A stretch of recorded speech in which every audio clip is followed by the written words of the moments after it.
And just to re-jog your memory about the climate hoax, let's completely annihilate their carbon causes extreme weather BS. First off, Bill Nye's dumbass, yeah, you know, the science guy, he was on CNN giving an Oscar-worthy meltdown about how human-induced climate change is about to wipe us all out. Just recently, he was crying about the floods in Texas, which, funny enough, were happening the same week cloud seeding operations were confirmed in the exact region. Geoengineering 101, people. But to Bill, it's your SUV. This clown was damn near in tears yelling, "Why aren't people waking up? The climate is changing. You're all gonna die." And if you really want to spike your blood pressure, go on over to the YouTube video here and check out the comments yourself. Every single NPC in there is nodding along like he just dropped divine truth. But nowhere in this entire incoherent panic attack did he explain how humans caused any of it. Not one sentence of actual science. It was like watching a cult leader have a nervous breakdown on live TV. The science side of it. This is exactly what was predicted. It's very difficult to tie any one weather event to climate change. However, the warm weather events are actually easier to tie to climate change. And so the other problem that happened in the hill country in Texas is this business of the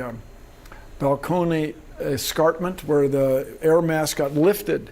So it spread out and the rain came down even faster. So what are we going to do about it is the ancient question, and it would be to stop burning fossil fuels. When you're in a hole, stop digging, and so on.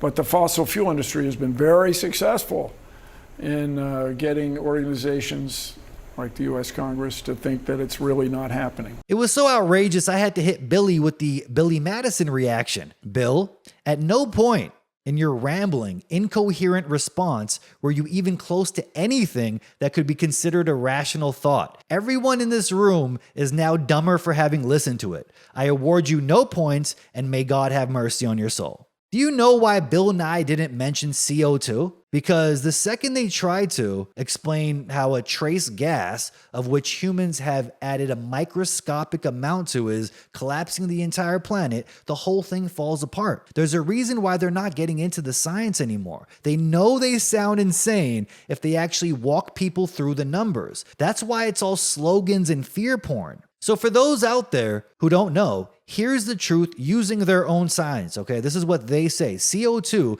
makes up just 0.042% of the atmosphere. That's it. And humans, they say, have added 0.021% over the past 150 years. That's less than 1 part in 5,000. Yet we're supposed to believe that this tiny sliver of a trace gas is single-handedly causing 1 in 1,000-year floods, droughts, famines, and hurricanes, right on cue with every new carbon tax, digital tracker, and travel restriction. And here's the part they really hope you never ask about. CO2 was far, far higher millions of years ago. This is what they say. Long before cars, factories, or Bill Nye's bow tie, during the time of the dinosaurs, atmospheric CO2 levels were between 1,500 and 3,000 ppm, more than 4 to 7 times higher than today. This is what they say, that when you go back in their data and you look at 500 million years ago,